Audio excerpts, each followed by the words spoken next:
Hey, expediting with Lucy. More randomness passed through my skull. I joined the military back in the 80s, and through hook and crook, I managed to end up in flight school later on. Became an Army aviator, and I flew the AH-1 Cobra attack helicopter. I'm amongst the last people that ever got to fly those before they got pushed out to pasture. I was in flight school 89 and 90. And at that time, the Army was going through a lot of upgrades and a lot of newer equipment, and that's why the Cobra was on its way out.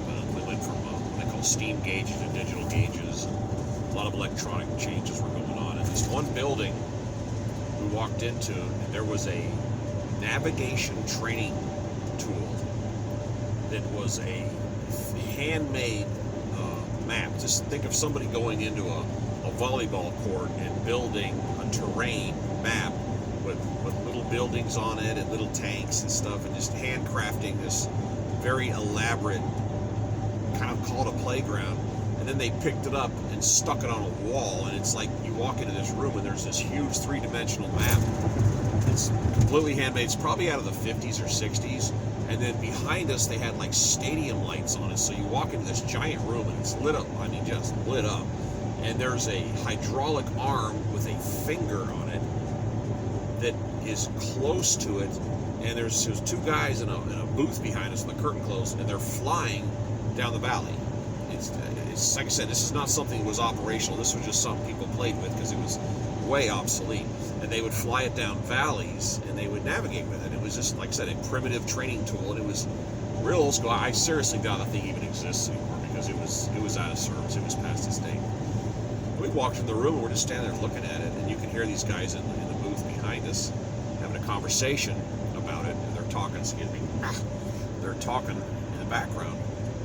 And this guy walks in, like he's a maintenance guy. He walks in carrying a ladder, and he sets the ladder up right by the little hydraulic arm, and we're like, that's not safe. Well, he stands up there, and he comes back, and what he has done is taken a pin, and he stuck it through a cockroach, and he stuck it in one of these valleys, and the camera's coming towards the cockroach, and it turns and it goes this way, and the guy grabs the cockroach pin, and it's dead, and he grabs his ladder, he moves over here, and he sticks it, and the camera gets closer, and he turns, and the guy runs around the other side of the ladder, and he sticks the cockroach. Well, eventually, they flew down the valley where the 400-foot cockroach was located, and that camera, the little tiny camera, came around a little hill, and you hear these guys scream out loud. Good times, good times. I mean, wow. But I just remember laughing at that. These guys opened the curtain, he looked around, and boy, they just started, yeah, to be an idiot again. And one other stupid thing I did,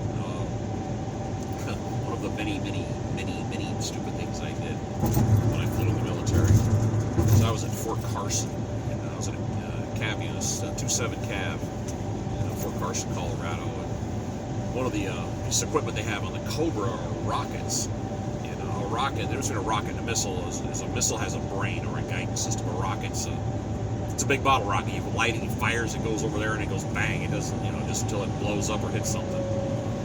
And that worked really good in Vietnam, but in a modern war, you can't use they're not useful because you can't dive. You can't climb and dive on something because you're going to get shot full of holes. And when you shoot them laterally, you miss by an inch, you miss by a mile. So rockets are kind of, I don't know if the technology has changed since then.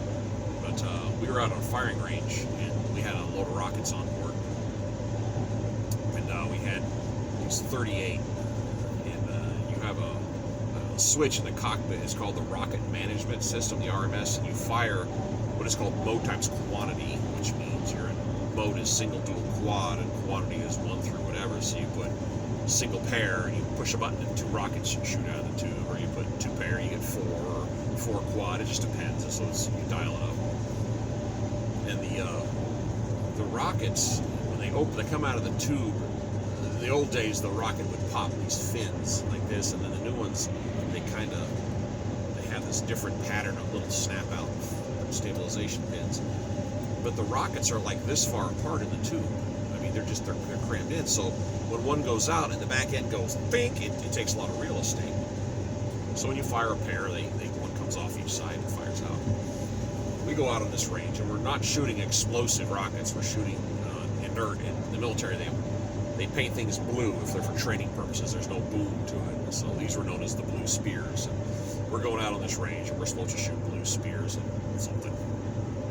And there's this big hill that's kind of on the side of the range, and there's a secondary hill over and in front, kind of front of us. And people, because this is something interesting to watch, people would actually stand on that second hill, kind of in front of us, but over to the side to stand there and watch us as we were firing. And we'd fire the guns, fire rockets, and do all that stuff.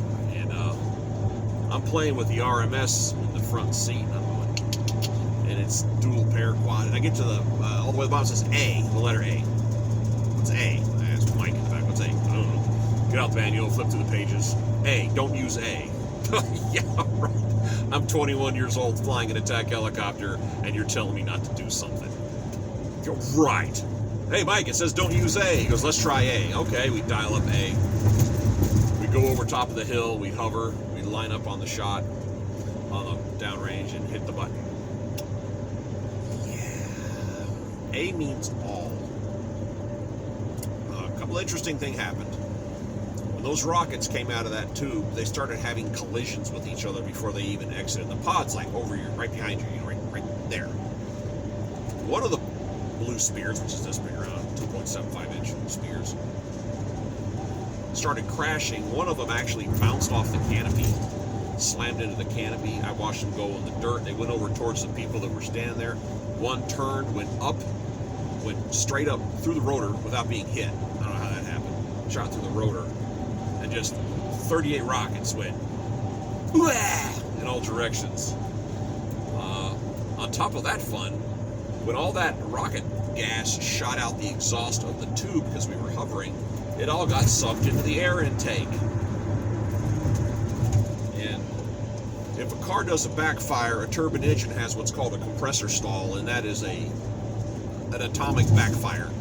And the only way to correct a compressor stall is to reduce the power. So we're hovering in a valley, and our aircraft's having a stroke, and we got to dump the power to let the engine catch. So we're falling out of the sky. We don't even know what's under us or behind us, but we know it's a hill. So Mike kicks the nose up, and we start going backwards down the hill, leading the way with a tail rotor, and the engine catches, and the aircraft comes back up.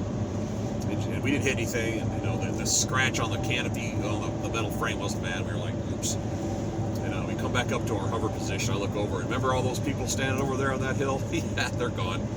They ran off. But that was like we were real quiet for a second, and I think Mike said, "Yeah, don't use A." And I said, "No, we're gonna steer clear of A." But that was just one of those experiences. We just didn't talk about it. Nobody said anything, and nobody asked why our rockets were all stuck into the hillside and under the aircraft. Nobody said anything about it. We just went back. Nobody said a word about it. There, I had to honk the horn. I just crashed over the border into Tennessee. That's tradition. All right, this is Expediting with Lucy. I'm out.